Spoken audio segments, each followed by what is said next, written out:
Good evening. Good evening.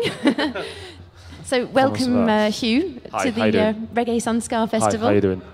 You doing okay? I am excellent, thank you very much. Well, it's really nice to be able to have you here and talk with you Oh, for a bit. thank you very much. It's nice to be here. How's it going these 3 days? I hear that you've been playing since the first day on Friday, Yeah, yesterday as well, and today. Yeah, absolutely. We've been here. We've actually been in Bordeaux since Wednesday. But yeah, we've been playing every single day. Yep. Yep. I've played 3 hours straight yesterday.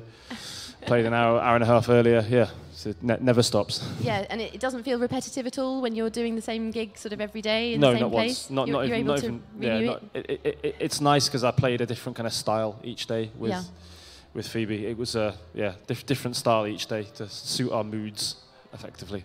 Right, okay. Yeah. So Sinai Sound System, you're 6 members, yeah? There are 6 of you. Well, there's 5 of us here today, Yep. but if you counted everyone in the sound system, Jay, count me, what, 15 probably?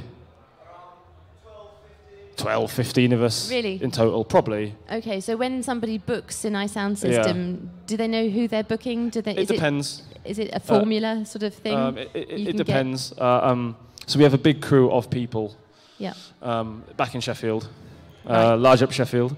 And we're able to, because we have such a big, tight-knit crew, we're able to do a lot of gigs on one weekend, on one day, straightforward. So I think our record is 3 gigs with the sound system on the same day. Wow. And the record for a weekend, I think, was 7 different gigs, 7 different cities. I see. So do you not get to play together that often?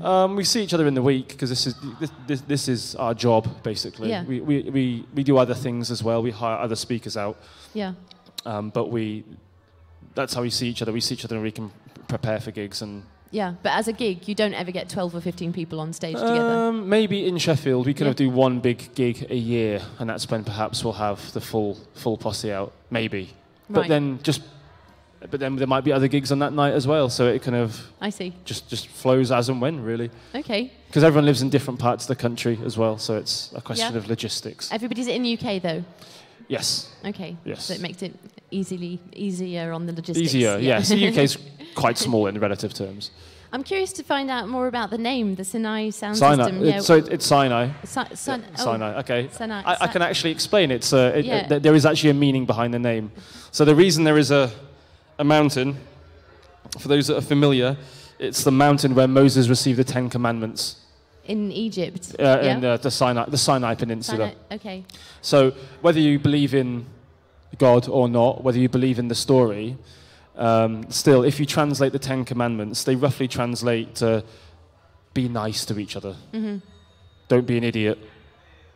And that's kind of the message and idea that we're promoting, is that just be nice to each other.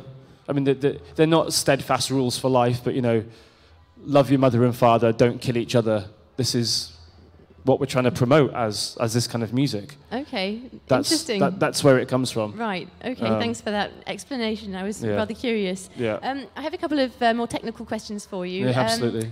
Can you explain the popularity of the whole dub scene in France and why it's, these last few years, why it's just suddenly become really expansive? I can put my personal take on it. Absolutely. I can say that much. Yeah. If you look back at the UK, thanks to the Windrush generation, that's who brought over the concept of a sound system as we know it, playing records at a party, playing ska and mento. That came over in the 1950s, the reason being because Jamaica at the time was a British colony, so they were invited to the UK post-World War II to come over to the motherland. We needed workers, so they brought their music and culture. Mm-hmm. And you could argue that the 70s was probably the glory day in the UK for sound system popularity. Yep.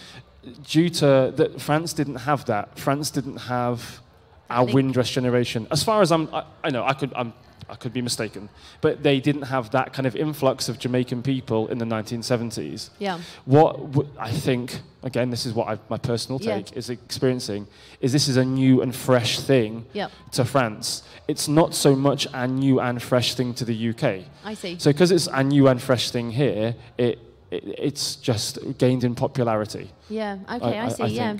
And if you combine that with, for some reason, Europe as a whole seems to get a lot more touring reggae acts. Yep, absolutely. The reason why to that, I don't know. But if you combine that with a country that's been exposed to a touring world of reggae acts, if you combine that then with the sound system scene, joined together, it makes, I think, what is the popularity of the dub scene. And then that has a knock-on effect. More people make the music, so more people hear it, more people want to build sound systems. Yeah. Okay, yeah, that's reasonable. Yeah. And how would you define the new UK sound system scene with people like Reggae Roast? It's putting a new take on past. Yep. Using the past as almost a template to build to the future. I see, yeah. If that makes sense. It like does, the future is coming. It's always coming. The future is always there. It's how things evolve into the future. Yeah. You can stick with the past, and some people, it depends how you put your personal take on it. Some people want to continue traditional styles. Some people want to take strictly new styles. I try and marry the both. I see. There's certain aspects of new things, but certain aspects of old things. Yeah. And that's what I try and do personally, is to combine the two together to create something new, I think, maybe. I don't know. Do you produce for other artists? Not really per se, but we do, as Sinai, produce music, Large Up Green Bay Wax. So my housemate, he makes music, and we make music together for our own sound system. Right, yeah. okay. So not as often as we like, but okay. It's on the cards, making it for other people. Okay. Yeah. Anybody that we'd like to mention? Kenny Knots will hopefully be our first release at some point in the future. Okay. Hopefully. Excellent. And any new material coming out soon in your own project? So the idea is the next year. I think the sound system has been put together now. I think I'm pretty happy with it in its current form. The record label is the next thing. Okay. That's what you're looking for. Yeah, they're pretty much arranged a new studio space so that that can go into full force over the course of 2020. That's the general idea. Whether it happens or not, but hopefully it does. I cross fingers for you. Yeah, hopefully. Message is out there on YouTube now. Cheers. Okay, thank you very much. Thank you very much. Thanks for your time. Cheers. Enjoy the end of the festival. Thank you very much, and yourself. Hope to see you again soon. Thanks. Bye. Bye.